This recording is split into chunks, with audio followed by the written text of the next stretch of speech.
Nosso texto, segundo aos Coríntios, abram lá, deixa eu ler com vocês, capítulo 6, versículo 11 a 13, vamos lá. Para vós outros, ó Coríntios, abrem-se os nossos lábios e alarga-se o nosso coração. Não tendes limites em nós, mas estáis limitados em vossos próprios afetos. Ora, como justa retribuição, falo-vos como a filhos, dilatai-vos também vós. Até aqui. Palavra de Deus, eu vou fazer gastar uns poucos minutos, relembrando o que nós estamos fazendo, para a gente poder estudar a primeira emoção essa noite. A Bíblia está dizendo que o afeto nosso nos limita. Não tendes limites em nós, mas estáis limitados nos vossos próprios afetos. E aí nós estudamos uma coisa muito simples. Nós estudamos, vocês não precisam abrir, eu só vou citar. Nós estudamos 1 Tessalonicenses 5:23, que diz assim: e o vosso espírito, alma e corpo sejam conservados íntegros e irrepreensíveis até a vinda de nosso Senhor. O ser humano ele é composto de 3 partes. Ele é composto de um espírito, ele tem um espírito, ele tem uma alma e ele tem um corpo. E o vosso espírito, alma e corpo sejam conservados íntegros e irrepreensíveis até a vinda do Senhor. O alvo de Deus é que a santificação nossa atinja o nosso corpo. Porque é mediante o corpo que nós damos testemunho de quem Deus é. É pelo corpo que eu revelo a pessoa de Deus. O corpo é o templo do Espírito. E é através do corpo que nós manifestamos quem Deus é. Através da nossa fala, através dos gestos, através do caminhar, através do nosso olhar. Então é pelo corpo que Deus é conhecido nessa terra. Seja o nosso corpo físico, seja o corpo de Cristo que é a igreja. É mediante o corpo que Deus leva um testemunho para as pessoas. Mas para chegar no corpo, Deus tem que santificar o nosso espírito, a nossa alma e então o nosso corpo. Sabe aquele grito que você deu essa semana? Ou talvez não, né? Sabe aquele tom de voz elevado? É porque o corpo ainda não estava santificado. E é possível que algum elemento da alma ainda não estivesse santificado. Por isso, nós reagimos mal pelo corpo da gente. Então, o que Deus faz? A santificação tem que ser nesses 3 elementos. No nosso espírito, é pelo novo nascimento. Novo nascimento. Você precisa nascer de novo. Você precisa confessar a Jesus como seu Senhor e Salvador. Você precisa se arrepender do seu pecado. Se você não fizer isso, você não tem condições de santificar nem a alma nem o corpo. Porque tudo começa no nosso espírito. Então é mediante o toque de Deus no nosso espírito que o processo todo começa. É pelo novo nascimento. Esse não é o nosso ponto aqui hoje, mas é um ponto que mereceria ser falado, porque se você não nasceu de novo, tudo que eu falar daqui para frente não tem condições de acontecer, porque a primeira obra é a do novo nascimento.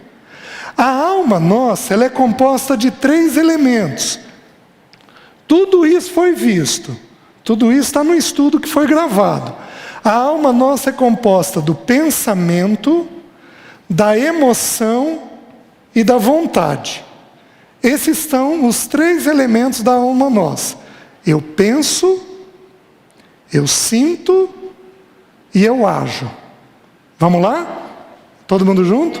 Você pensa, você sente e você age. Pensamento, emoção e vontade.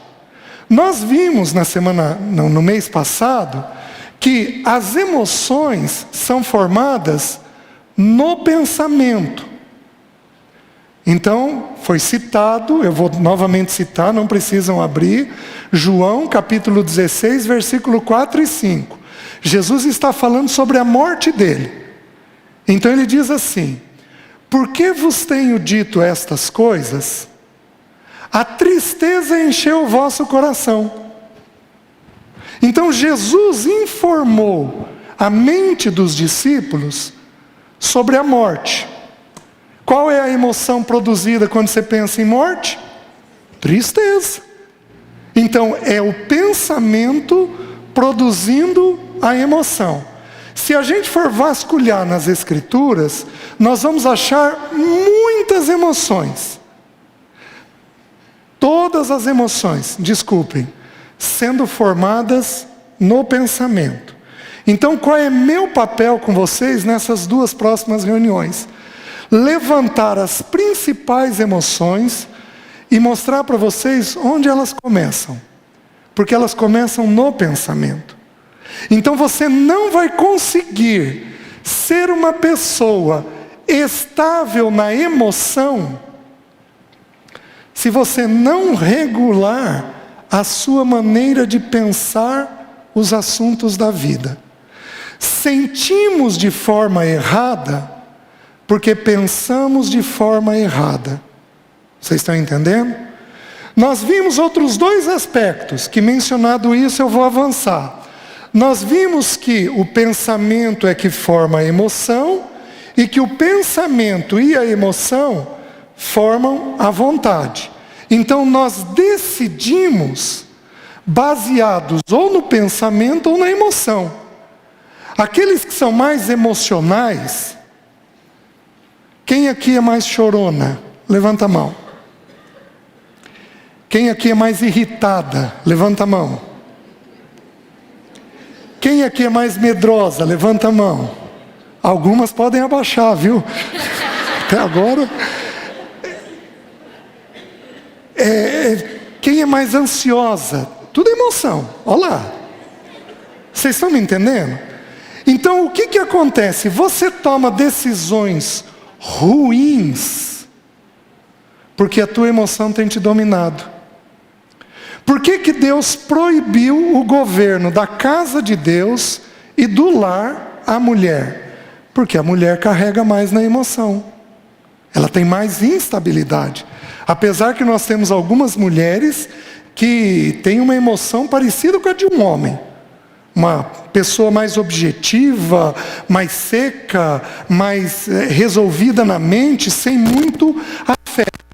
A mulher, ela é muito mais emocional do que o homem. Por causa disso, ela não pode, ela é proibida, 1 Timóteo capítulo 2, de exercer autoridade de homem. Porque a emoção é um péssimo condutor. Tem dia que você levanta amando o teu marido.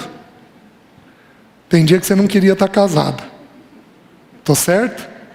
Tem dia que você está cheia de amor com teu filho. Tem dia que você está enroscada na mente com algum erro dele. Tô certo? E aí você fica naquela briga com pensamentos ruins do filho. Tudo isso por quê? Porque algumas de vocês carregam muito na emoção. Nós também vimos uma outra coisa muito simples. Que no Salmo 42, versículos 5 e 11, o texto diz assim: por que estás abatido, ó minha alma? Por que te perturbas dentro em mim? Espera em Deus, pois ainda o louvarei. A Ele, meu Deus e Redentor meu. Então, é como se a mente estivesse falando com a emoção. Fica quieta. Eu quero que você sinta de acordo com o que eu estou pensando.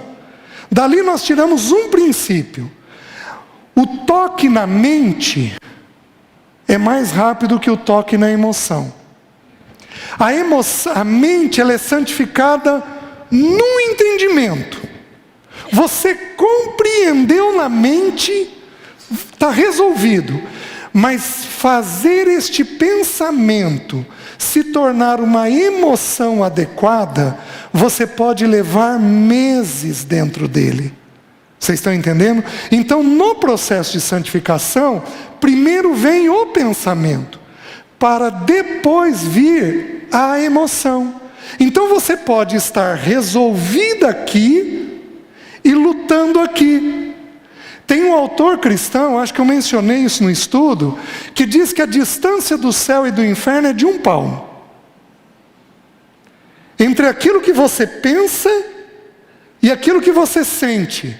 Quantas vezes você determinou, Deus, aquela irmã que eu tenho dificuldade, hoje eu vou amar ela, eu vou fazer direito, eu vou cumprimentar, e aí você determina que na mente você está segura, você está certa de como agir. A hora que você vê ela, e vê um monte de coisa ruim aqui dentro, e você não consegue fazer aquilo que você determinou. Por quê? Não é porque você não mudou, é porque a emoção, ela é mais lenta para reagir àquilo que nós pensamos. Vocês estão conseguindo entender? Por isso, algumas decisões emocionais são graves, sérias. Por quê? Porque ela não pode não ser segundo Deus. Tudo bem. Vamos avançar? Deixa eu falar uma coisa simples para vocês. Vamos listar algumas emoções. Vou colocar na ordem. Medo, irritação é emoção,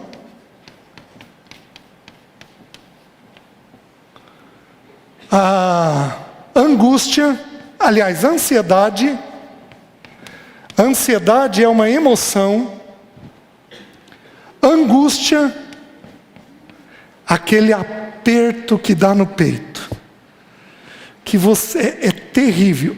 Angústia é arriscado para suicídio. Angústia é um sentimento terrível. Jesus teve uma vez e ele suou sangue quando ele teve essa emoção. Angústia, tristeza é outra emoção, a raiva é outra emoção, e desânimo. Vou colocar essas. O que eu quero fazer com vocês? Eu quero olhar como é que essas emoções são formadas dentro de nós. Alguém quer dar alguma sugestão de alguma emoção? Ódio. Vamos colocar na raiva. Pode ser? O ódio é a raiva agravada. Tá? Mais alguém quer sugerir algum outro? Alguma outra emoção? Insegurança. Insegurança não é uma emoção. Inveja é uma emoção? Não, inveja é um pecado. Solidão é um estado. Você está só. A solidão produz tristeza, produz desânimo, produz medo, produz uma série de emoções, mas é um estado. Rancor, está na raiva. Rancor, raiva, ódio, tá. Mais alguém? Amargura. Amargura é uma emoção grave. Uma emoção de ponta final de corda. E já é um pecado. Porque começa com uma atitude ruim. Mas a amargura mereceria um estudo. Mas vamos lá. Tudo bem? Posso tocar? Então, tem as emoções boas, que eu poderia colocar. Porém, não vai dar tempo das ruins. Então, vamos pôr as boas num canto. Deixa eu tocar com vocês. Por que nós vamos estudar o medo? Porque o medo é a primeira emoção que a Bíblia descreve. A segunda é irritação. Então essas duas emoções estão presentes em todos nós. Vamos começar a estudar. Então nós estamos partindo de um pressuposto, que toda emoção deriva de onde? Qual é o pensamento que produz o medo? Vamos tentar ver. Abram em Gênesis.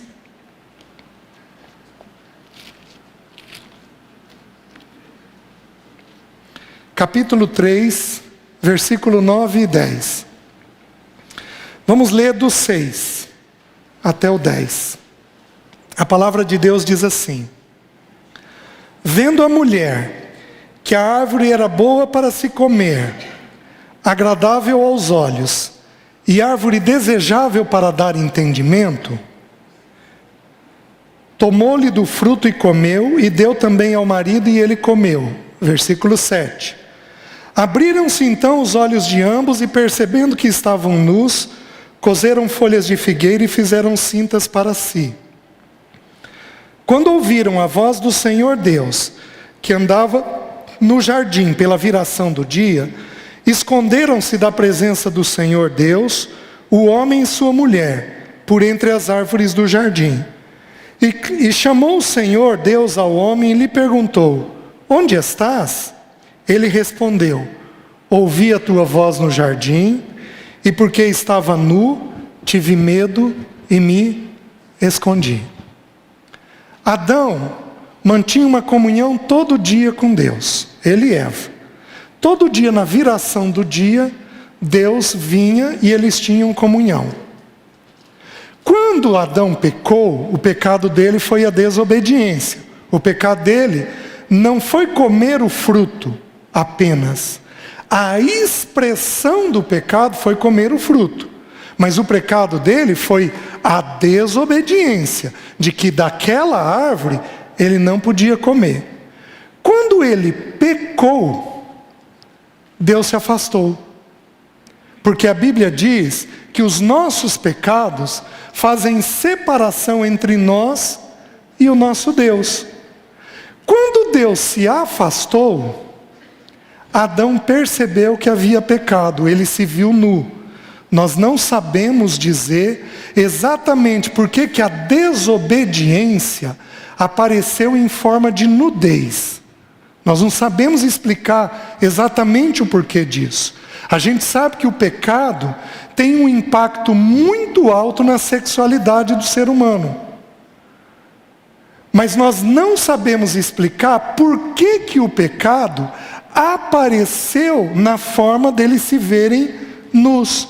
Os irmãos mais estudiosos e mais profundos dizem que essa nudez é uma questão espiritual, porque eles estavam desprovidos da glória de Deus.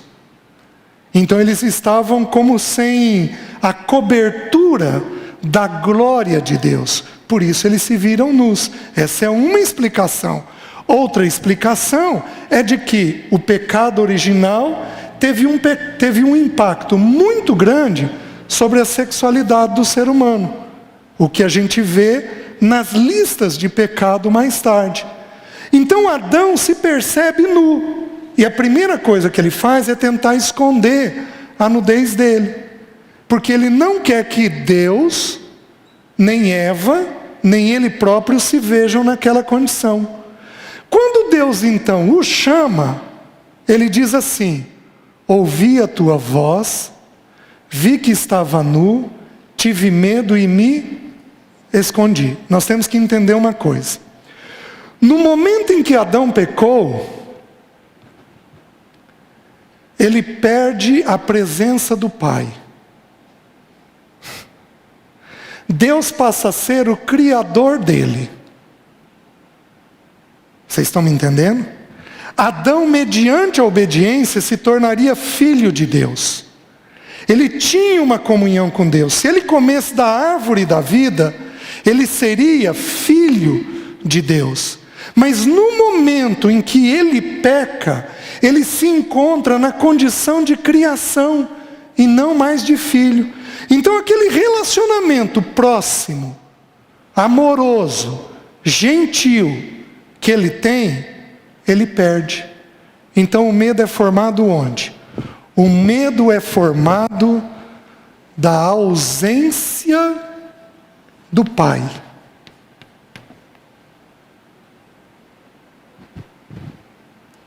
O medo entra por causa da ausência do pai. Eu posso traduzir por uma outra palavra que caberia. O medo é produzido na solidão. Solidão é irmão gêmeo, univitelíneo, do mesmo óvulo, de medo. Entrou um, entrou o outro. Você tira um, você tira o outro. Você se viu sozinho numa determinada situação, qual vai ser a sensação? Medo. Você incluiu alguém na situação, o medo é tirado. Vou dar alguns exemplos. Quem tem criança pequena aqui até 5 anos, ou até 10 anos, tem medo? Tem. A criança acorda à noite com medo, o que ela faz? Deita na cama do pai e da mãe e dorme feito um anjo. Por quê? O que tirou o medo da criança? Presença. Você pôs a presença, o medo saiu. Você tira a presença, o medo entra. E aí nós temos que entender que você pode se sentir seguro em muitas coisas, mas você pode ter uma área em que você tem medo. E aquela área te dominar. O medo não é uma coisa que abrange toda a nossa vida. Você, quem tem medo, não tem medo de tudo. Tem medo de algumas coisas. Cada um de nós tem uma história que vem lá de trás e o medo, de uma certa forma, entrou. Foi colocado dentro da tua mente. Então, alguns têm medo de doença. É muito comum. Alguns, ou todos nós, temos medo da morte. Alguns têm medo de uma tragédia. Alguns têm medo de um acidente de carro. Alguns têm medo de criança engasgar. Por que nós temos isso? Que, gente, isso daqui ocorre com todos nós. Todos nós temos esse tipo de pânico. A gente colocou um ou outro medo dentro da nossa cabeça. Você está entendendo? Deixa eu ouvir um pouquinho vocês, uma por vez. Elege aí um medo que você tem. Só um. Fala com quem está do seu lado. Pronto? Quem quer me sugerir? Alguma corajosa aí? Fala alto. Medo de uma cirurgia. Medo de um centro cirúrgico. Quem mais? Ana.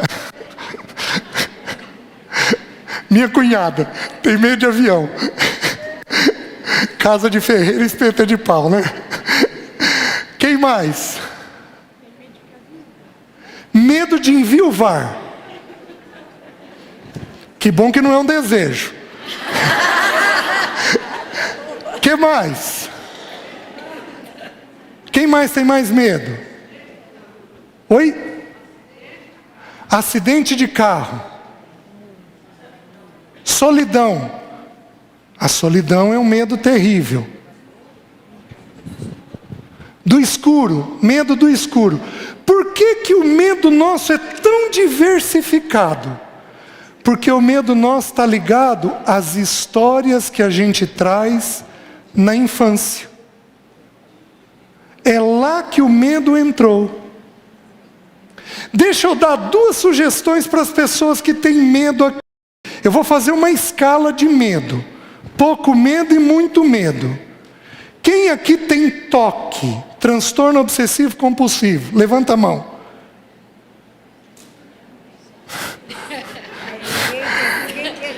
Ninguém quer encarar? Quem aqui é perfeccionista? Levanta a mão.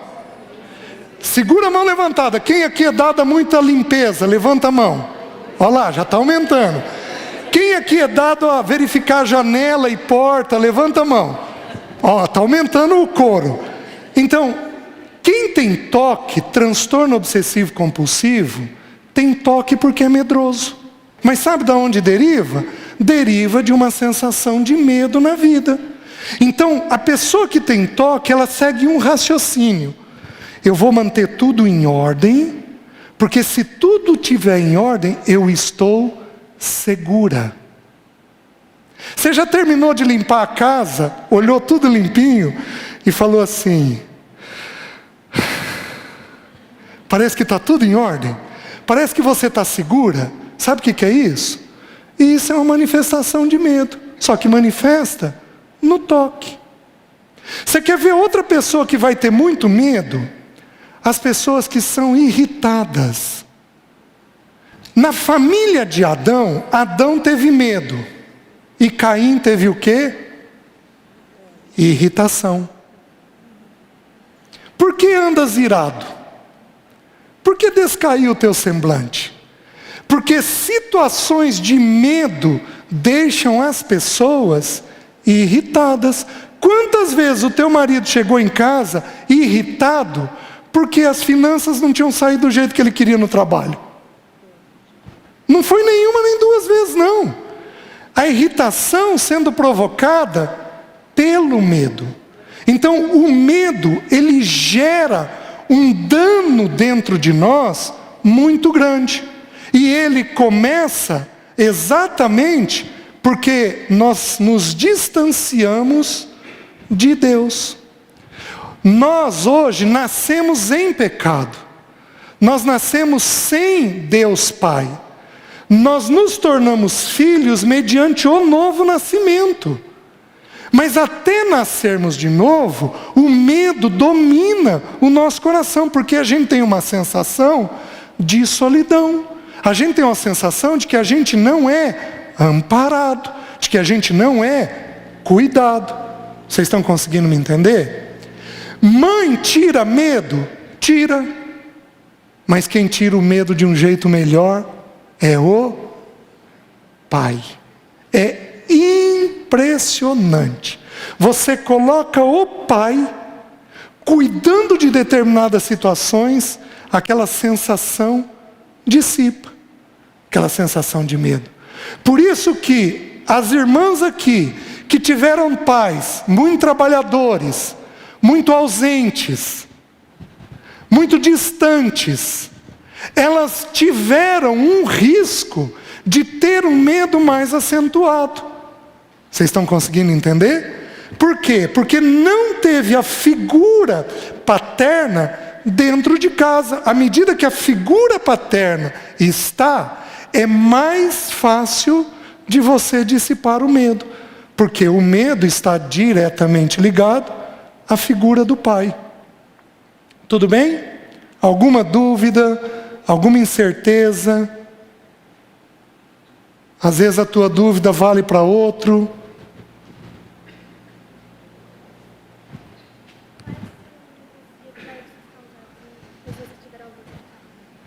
Quais são os reflexos de alguém que teve ausência de pai? Eu vou correr o risco de fugir um pouquinho, tá? Mas a ausência de pai, por exemplo, o pai prende o cérebro do filho. O pai prende o pensamento, a mãe não consegue. Então a criança está pensando: eu não vou bem na escola, eu não vou bem, eu vou reprovar nessa prova, nessa matéria, eu vou reprovar de ano. A mãe: filho, olha a tua nota é boa, isso não vai acontecer, você está assustado demais, você vai muito bem na escola. O que a mãe fala arranha o cérebro da criança. O pai chega e diz assim: querido, você tem nota boa, você vai conseguir bem. Gente, parece que prende o pensamento. Porque na Bíblia, pai põe limite e mãe não. Quem põe limite nas Escrituras é pai. Então o primeiro grande benefício da presença do pai: a mente fica mais presa, os pensamentos não correm soltos. Nós temos o nível de ansiedade que temos hoje porque nós homens somos os culpados. Falta homem dentro das casas. Mas falta mesmo homens dentro da casa. Olha, sem medo de errar. Essa reunião aqui é feita em várias igrejas em Maringá tem reunião de mulheres, mas não vai ter o mesmo nível de reunião para homens. Falta homens bem trabalhados dentro de casa. Respondi só um pouquinho, tá?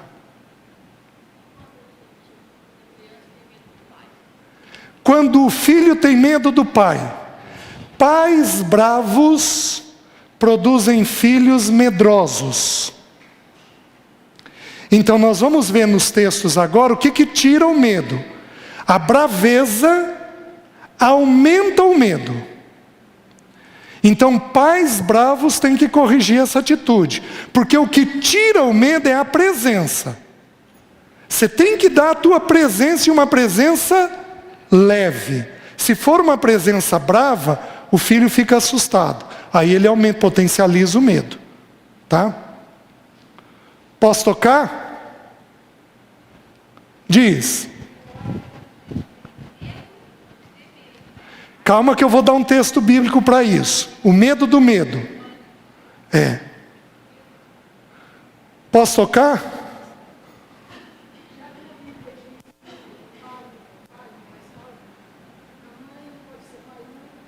A mãe pode ser pai e mãe? Sim e não. Se tiver pai, a mãe tem que fazer de tudo para o pai tentar estar presente. O pai não tendo condições, ela vai fazer um trabalho parcial. Porque se a mãe, qual é o grande problema? Quando a mãe tenta fazer o papel do pai, ela não faz nem o do pai nem o dela. Aí a criança fica desprovida de pai e mãe. Então a mulher tem que se concentrar no dela, no papel dela. Tanto que nem a viúva consegue fazer o papel do pai.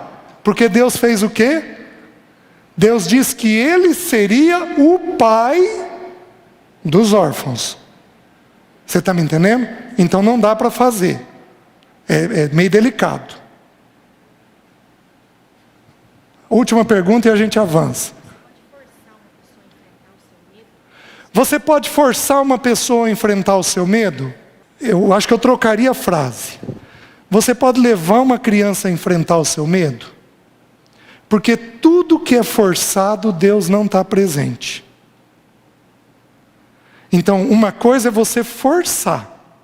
Outra coisa é você produzir um entendimento e ela ter um mínimo de aceitação para fazer aquilo. Entendeu?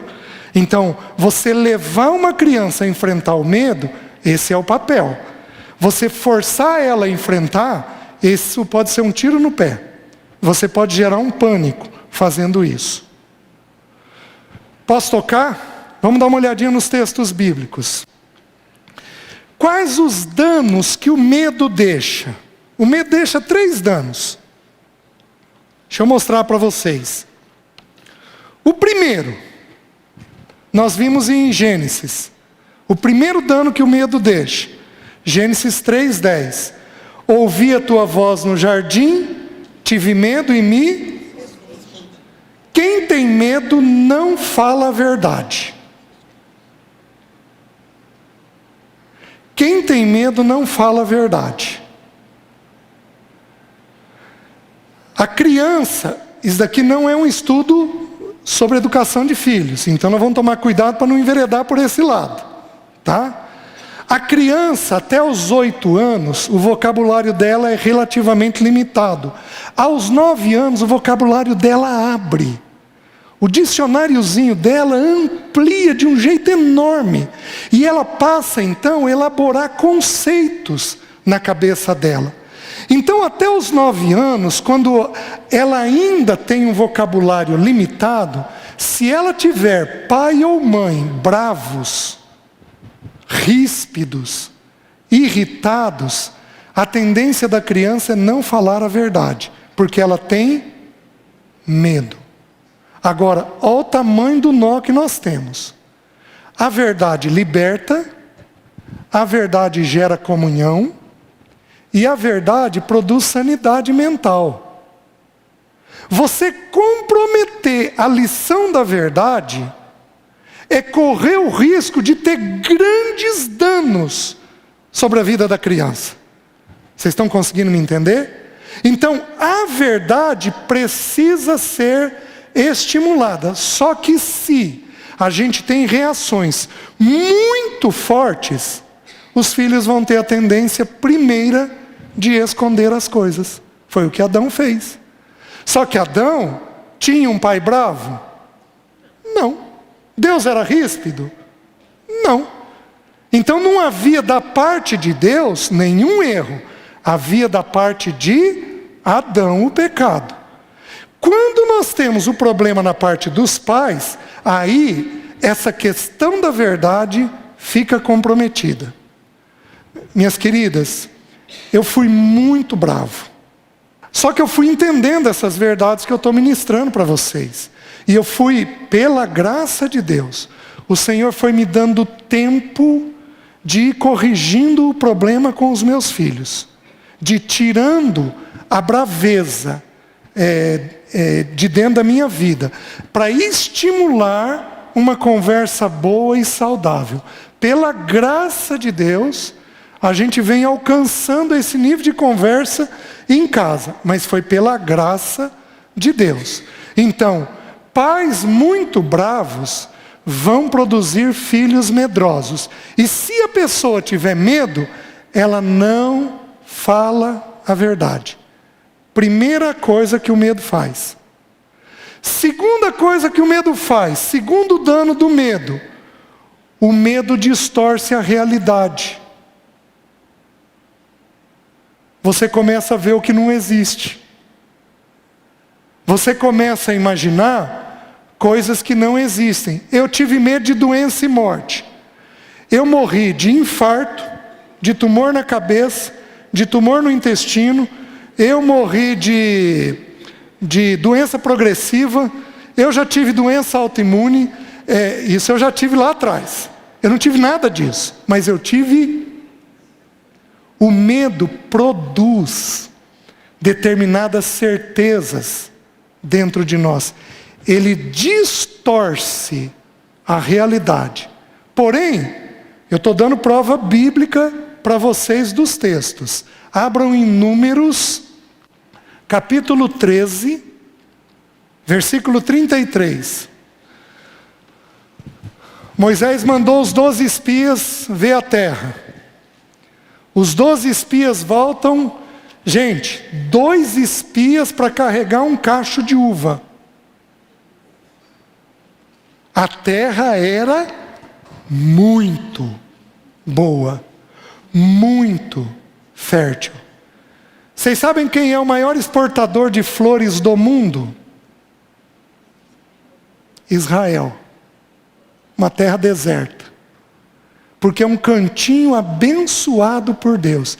É a única região da Palestina que não tem petróleo.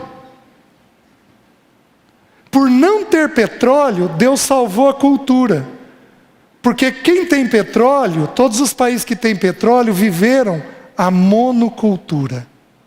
O país não desenvolveu. Israel não tinha nada disso. Israel teve que desenvolver. 90% dos computadores do mundo, os sistemas são produzidos em Israel. O lugar mais seguro do mundo, ou pelo menos a polícia mais eficiente do mundo, é o Mossad, a Polícia Federal de Israel. Israel é uma terra abençoada. Os 12 espias foram e voltaram encantados com a terra. Porém, 10 deles olharam e viram que na terra haviam gigantes. Lá tinha os Enaquins, que eram pessoas que tinham mais de 3 metros de altura. Então, olha como é que eles viram os gigantes. Versículo 33. Também vimos ali gigantes. Os filhos de Anak são descendentes de gigantes. E éramos, aos nossos próprios olhos, como gafanhotos. E assim também o éramos aos seus olhos. O medo distorceu a realidade. De que jeito que eles se viam? Como gafanhotos. Eles vão pisar em nós. E eles avançaram tanto no medo que eles falaram assim. E eles também olham a gente e veem a gente como gafanhoto. Eles conversaram com os gigantes? Não, como é que eles sabiam o que os gigantes pensavam? Porque o medo distorce a realidade. Aí eu vou dar algumas instruções. Eu tive muito medo na infância. O primeiro medo que eu tinha é de que tivesse alguém dentro do quarto.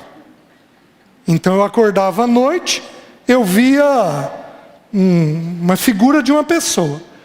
Então, aquilo me assustava e eu fui lidando com a coisa até que eu tive a coragem de falar com meu pai. Meu pai virou para mim e falou assim: filho, faz o seguinte, levanta e acende a luz e vê o que é. Eu fiz uma vez. Eu levantei, acendi a luz e era o lugar que se pendura roupa. Então eu olhava as peças de roupa e eu via gente na sombra, porque a minha cabeça era predisposta a imaginar coisas. Então o que meu pai me ajudou? Enfrenta pela verdade. Vai e acende a luz e vê o que é. Se for alguém, chama o pai. Grita e chama o pai. Se não for ninguém, você apaga a luz e volta a dormir. Uma vez foi o suficiente para resolver. Então a mente da gente tem o poder de distorcer a realidade. Uma criança, quando ela tem medo, ela está olhando uma situação. Mas quando ela entra em pânico, o pânico é porque ela distorceu a situação. Ela está vendo coisas que não existem. O que ela vai ter que fazer? Ela vai ter que aprender a pensar aquela situação do jeito certo. Esse é o enfrentamento primeiro. O enfrentamento não é vai lá apenas. O enfrentamento é vamos começar a pensar, vamos começar a ver o que você está imaginando para ver se isso faz sentido ou não. Então é o primeiro movimento que a gente faz, porque o medo distorce a realidade que a gente tem na cabeça. Eu tinha 11 anos de idade. Eu estava assistindo Fantástico. E apareceu a reportagem do Sérgio Cardoso, que tinha sido enterrado vivo. Alguém aqui viu essa reportagem? Tem uma companheira aqui. Eu vi a reportagem e o Fantástico teve o cuidado de fazer um teatro de alguém cataléptico. Sabe o que é catalepsia? Catalepsia é quando as funções vitais ficam tão baixas que o médico não ouve. E o médico tem o paciente por morto. Hoje existe protocolo para você confirmar se a pessoa está morta ou não. Mas naquela época não tinha. E o médico do Sérgio Cardoso estava na Europa. Mostraram o jazigo dele, o caixão e ele com o braço para fora. 11 anos de idade. Você é enterrado vivo, você é enterrado vivo, você é enterrado vivo e eu vou ser enterrado vivo. Fiquei dos 11 aos 14 sozinho com esse medo na cabeça. O que eu fiz para dar um nó no meu cérebro? Pus a mão no pomo de Adão. E eu ficava à noite engolindo. Porque aí eu tinha a sensação que eu estava vivo. A minha fono diz que eu abaixei a traqueia no período de formação. Daí a fissura que eu tenho na corda vocal e essa voz rouca. Foi naquele período, essa voz rouca, possivelmente é fruto do pânico que eu tive. Aos 14 anos de idade desapareceu. Do mesmo jeito que veio, foi embora. Casei aos 22 anos de idade. Coitada da Alessi. Aos 23 anos de idade, qual o medo? Acordei um dia, meu Deus, eu vou ser enterrado vivo. Vou ser enterrado vivo, vou ser enterrado vivo, vou ser enterrado vivo. 4 meses dormindo sentado, segurando a mão dela e dizendo: você não me deixa enterrar? Você confirma que eu não estou vivo? Você tem certeza que você faz isso? Por que eu estou contando essa história? Porque eu quero contar para vocês como é que eu fui liberto. Eu tinha 24 anos de idade. Então os medos passaram, aquela crise de pânico passou, e aí eu voltei à minha leitura regular das Escrituras. Porém, o medo estava dentro de mim.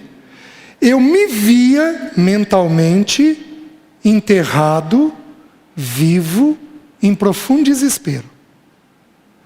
Então eu estava na minha leitura sequencial, estava em Lamentações de Jeremias. E Jeremias, ele foi um profeta que pregou 30 anos para Israel, e quando o povo cansava dele, o povo colocava ele num poço de água seco. Imagina aquilo à noite. Imagina a bicharada que não caía. Ele passava ali alguns dias. Então, ele escreveu Lamentações e falou assim: da mais profunda cova me lembrei do meu Senhor. E aí o Espírito Santo saltou o versículo aos meus olhos, e olha o que o Espírito Santo fez. Queridas, eu não tinha noção nenhuma dessas coisas que eu estou pregando. Não tinha noção nenhuma disso. Eu não tinha estudado nada disso.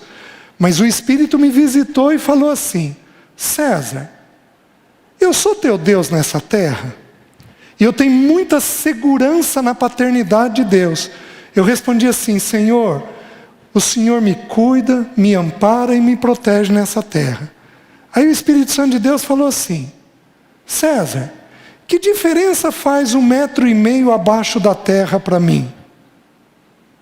E aí ele pôs um quadro na minha mente. Eu enterrado, vivo, mas com a presença de Deus lá. Nunca mais tive o medo. Sabe o que tirou o medo? Não foi me convencer de que aquilo não aconteceria. O que tirou o medo é que o Pai foi incluído naquela situação. Então o segredo nosso é colocar o Pai nas situações de temores que nós temos na vida. Vocês estão conseguindo entender? Se você não der conta de fazer isso, você não é completamente livre do medo. Então, quando você consegue ter a visão de Deus Pai na situação, o medo dissipa. Mas se você se vê sozinha na situação, o medo domina, porque o medo começa na solidão. Está dando para entender? Agora só anotem aí um texto de Mateus 14, versículo 25 e 26. Não precisam abrir. Quando os discípulos estavam no barquinho naquela tempestade, e Jesus vem vindo sobre as águas. Eles estavam com medo da tempestade, e quando eles olharam Jesus, o que eles falaram que era? Era o medo torcendo a realidade. Então o segundo problema do medo, ele distorce a realidade. Porém agora, eu acho que é o aspecto mais significativo do dano que o medo deixa. 1 João 4,18. Ora, no amor não existe medo. Antes o perfeito amor lança fora o medo. Ora, o medo produz tormento. Logo aquele que teme não é aperfeiçoado no amor. Entenda o que a Bíblia está dizendo. A Bíblia está dizendo que o perfeito amor lança fora o medo. Quem que ama perfeitamente? Deus Pai. Nós sabemos que Jesus é Deus, porém nós temos que fazer aqui uma distinção. A Bíblia diz assim: Deus é amor. Deus é amor. Não falou que Jesus é amor. Diz que Jesus é paz, mas diz que Deus é amor. Então Deus é a fonte de todo amor, Deus Pai. Então, no amor não existe medo. Antes o perfeito amor lança fora todo medo. Entenda o que eu vou falar. Eu tinha medo de ser enterrado vivo, mas eu não tinha medo de outras coisas. Então, não é que Deus não era o meu pai e eu não sentia o amor dele. Quer dizer que na grande maioria das coisas, eu senti o amor de Deus. Mas naquela área, eu não conseguia ver Deus Pai. Naquela área, eu me via sozinho. Eu não conseguia ver Deus. Quando Deus foi incluído naquela área, o medo dissipou. Só que aí diz assim: ora, o medo produz tormento. Então quem tem medo pensa em quê? Só no medo. O medo fica rodando a cabeça o tempo todo. Alguém aqui tem medo de uma tragédia acontecer com um filho?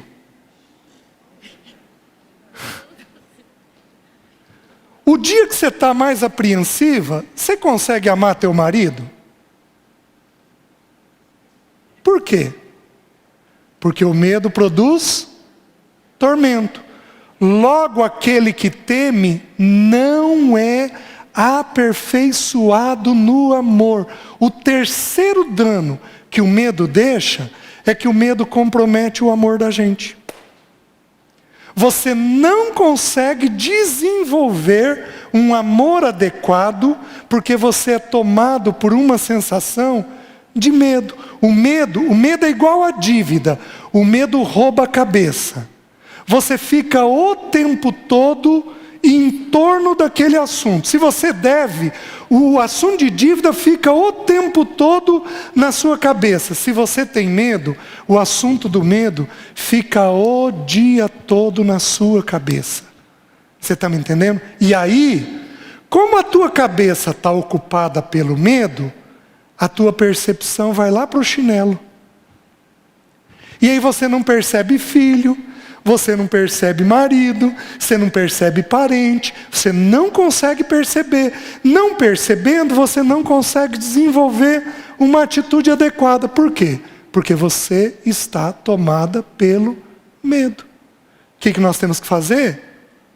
Colocar a figura de Deus Pai. Agora eu quero mostrar bem rapidamente alguns versículos no Velho Testamento para vocês entenderem como é que Deus dissipa o medo da gente. Medo começa onde? Qual é o pensamento? A ausência do Pai. Você vê uma situação, não vê Deus Pai naquela situação, aí o teu coração é tomado pelo medo. Esse é o raciocínio. Onde é que nós corrigimos a emoção do medo? Ensinando a mente a colocar a figura de Deus Pai naquela situação. Vocês querem ver os textos de Isaías? Gente, mas é uma coisa maravilhosa. Deixa eu começar com Gênesis 15. Com Abraão.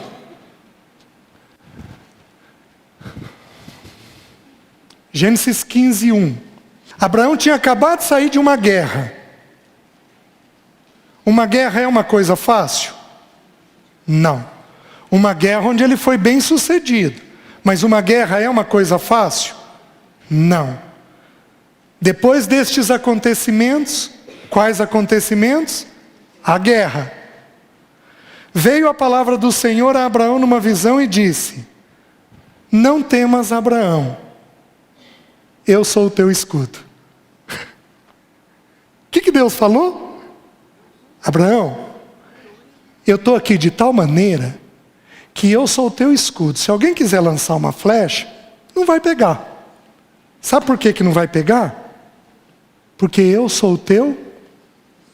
Vai bater primeiro em mim. Não vai bater em você.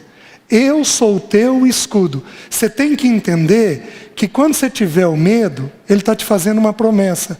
Qual promessa? Ele é o teu. Alguém pode te matar? Alguém pode te matar? Pode. Para te matar, Deus tem que dizer o quê?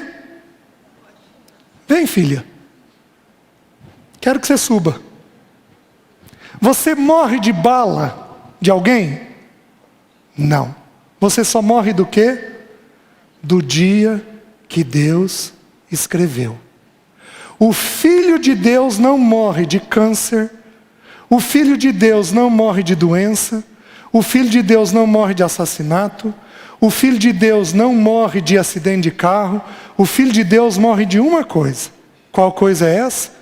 O dia do chamamento dele. Anote aí só, eu não vou abrir. Salmo 139, versículo 16. Certo? Vamos um pouquinho mais. Deus é o que então? Eu sou o teu? Você vai ter que ver isso daí. Vejam, capítulo 26, agora com Isaac, versículo 24.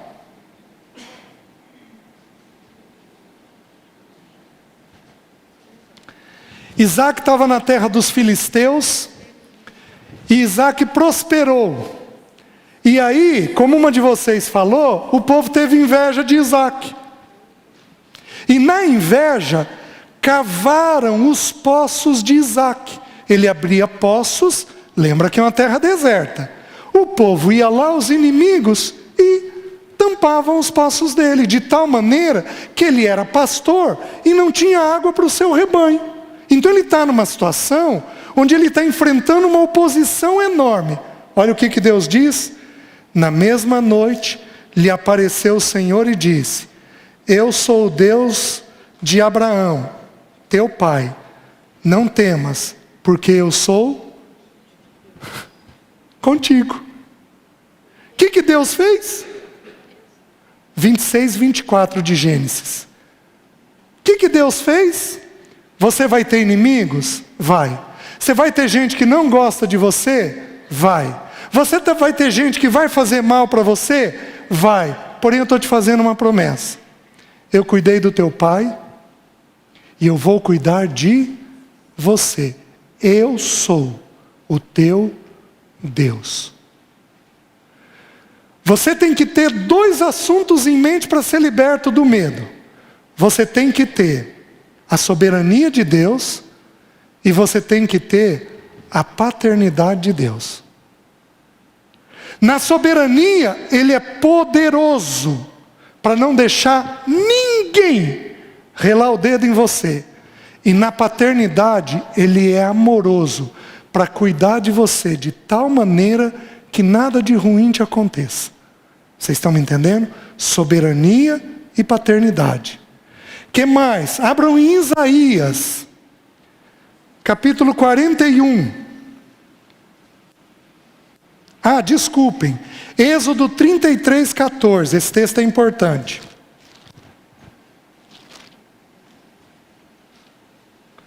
Quando você tem medo, você consegue repousar bem?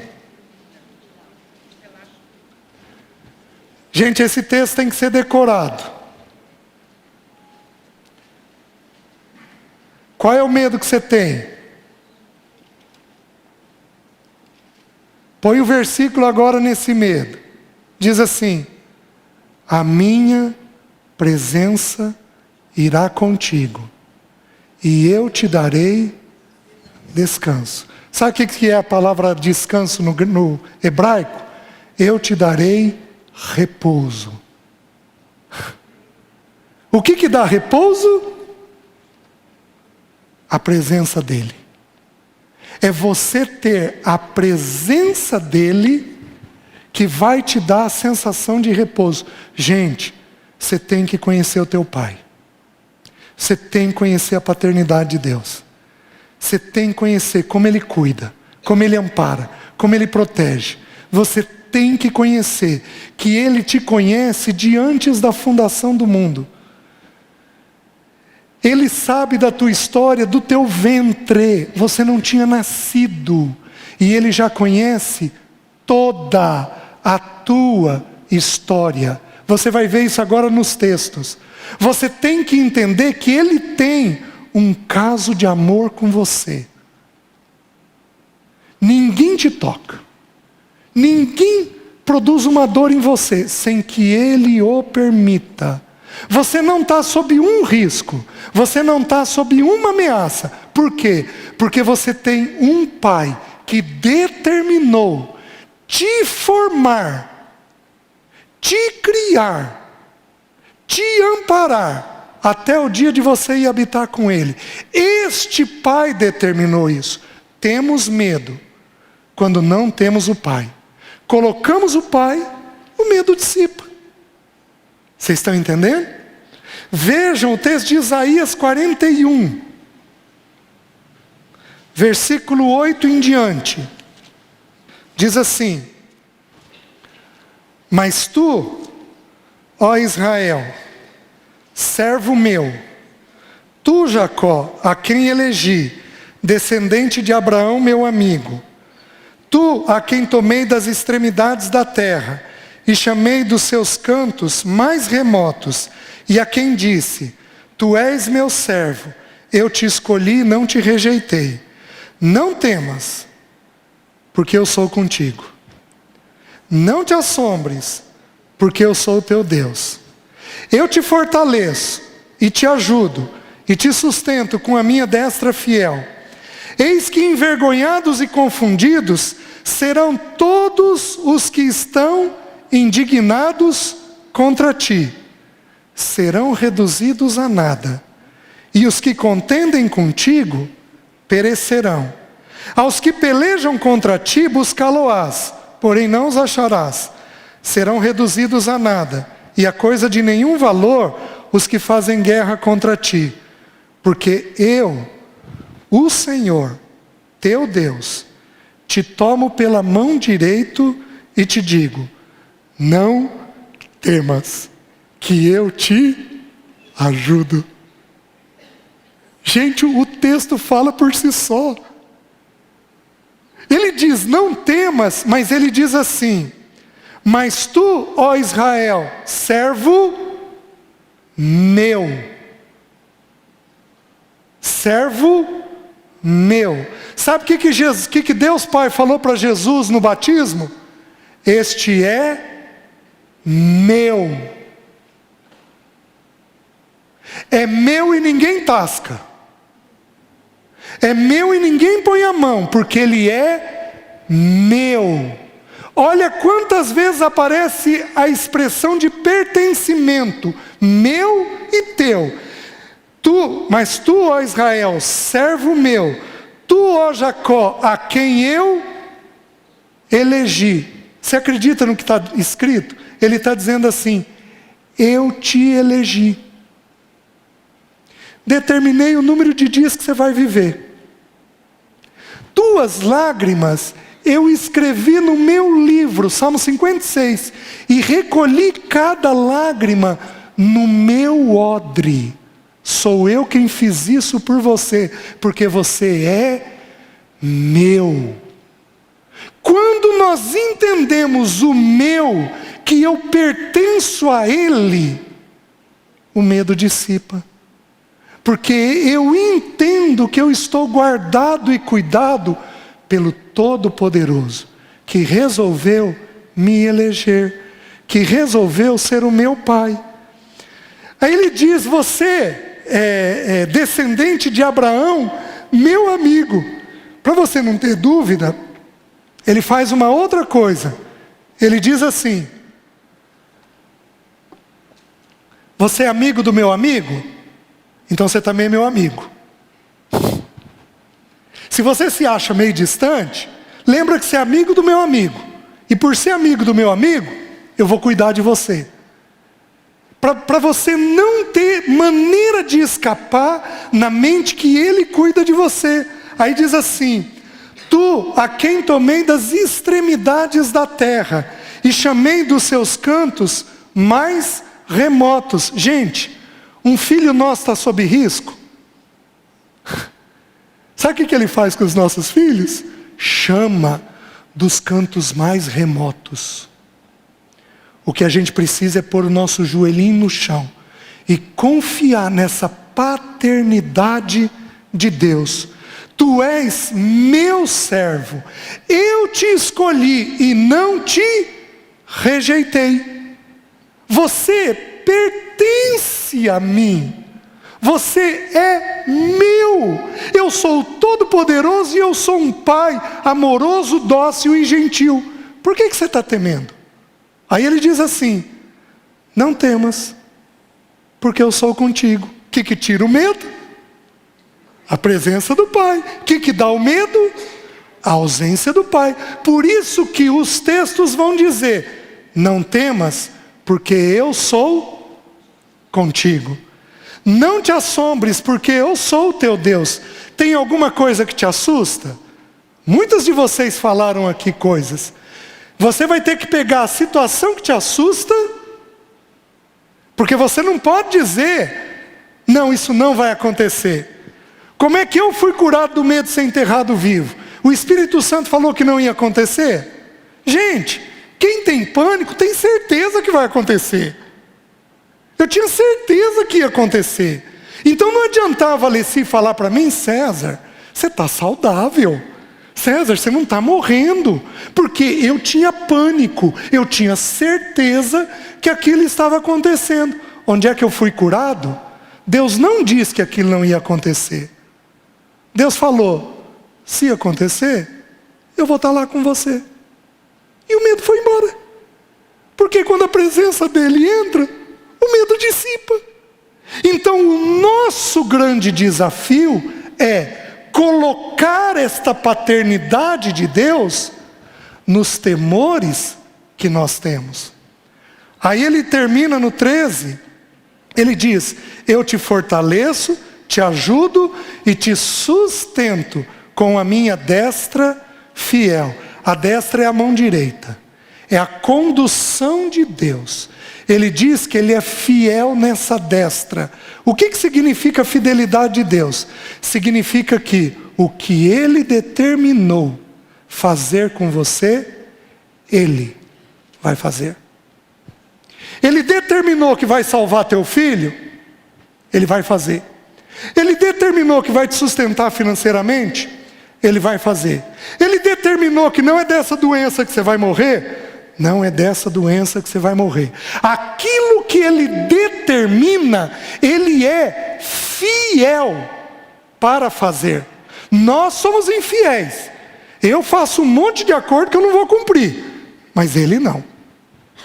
O que ele diz que ele vai fazer, ele simplesmente é fiel para fazer. O que nós temos que fazer? Colocar ele nos nossos medos.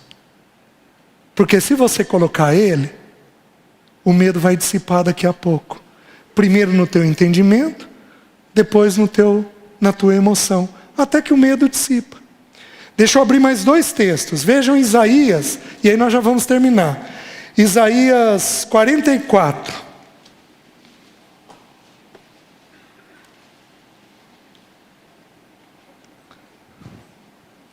Versículo 1 e 2. Diz assim: agora, pois, ouve, ó Jacó, servo meu, e Israel, a quem escolhi. Assim diz o Senhor que te criou e te formou desde o... Ele cuida de você de quando? Por que você não teve uma doença grave? Por que teu parto não foi problemático? Ou por que você podia ter morrido e não morreu? Porque ele determinou que aquilo não ia acontecer. Eu te formei desde o ventre, e que te ajuda. Não temas, ó Jacó, servo meu, ó amado, a quem eu escolhi. Aqui aparece uma outra palavra. A primeira que apareceu foi o medo, lá em Isaías 41. Aqui aparece a palavra amado. Quando a voz do pai veio para o filho, a voz do pai disse assim: este é meu filho. Deus pode fazer um movimento em direção a você sem amor? Não. Quando Deus te deu o salário que deu esse mês, foi um ato de amor? Foi. Quando Deus te deu a saúde que te deu esse mês para você trabalhar, foi um ato de amor? Foi. Quando Deus deu o câncer para Alessi, foi um ato de amor? Claro que foi. Quando Deus chamou a esposa do Ivan, a Rossana, com 43 anos, em 12 horas, foi um ato de amor? Foi. Sabe por quê? Porque Ele disse que nós somos amados dEle. Não importa o que Ele faz, não importa como Ele faz, não importa o tamanho da situação, eu nunca deixo de ser amado dEle. Você precisa conhecer este Pai. Porque se você não conhecer este Pai, você vai ser tomado pelos medos da vida. Está dando para entender? O último texto, Jeremias 1.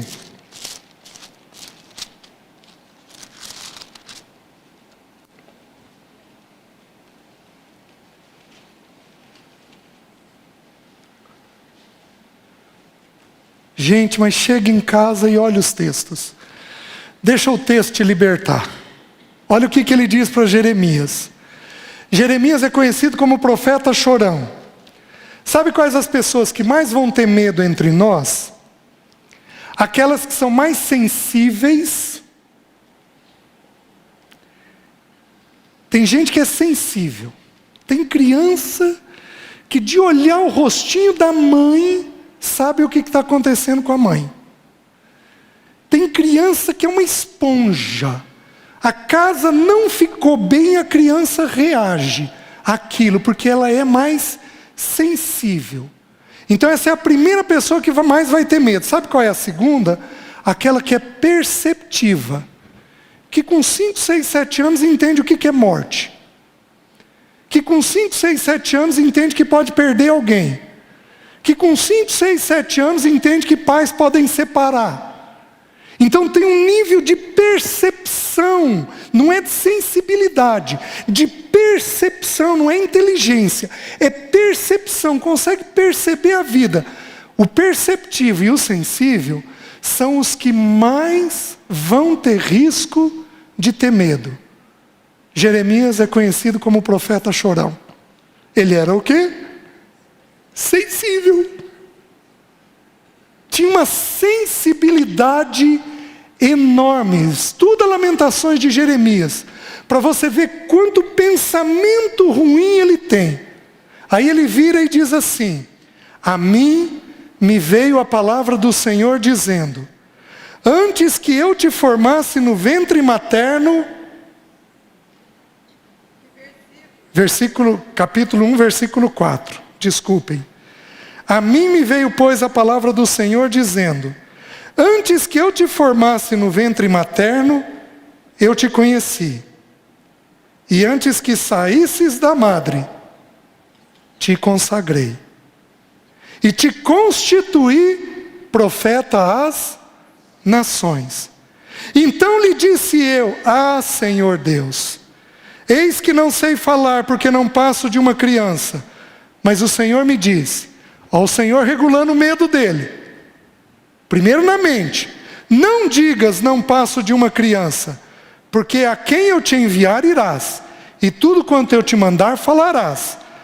Não temas diante deles, porque eu sou contigo para te livrar, diz o Senhor. Gente, antes de você olhar, não temas porque eu sou contigo, você tem que olhar, antes que você fosse formado no ventre, eu te conheci. Ele tem uma história de amor com você. Aprove ao Pai construir uma história de amor com você. Nessa história, Ele nunca se separa de você. Você está entendendo? Você precisa ver isso. Quando você ver isso, você vai ver o não temas e vai ver eu sou contigo. Amém? Amém?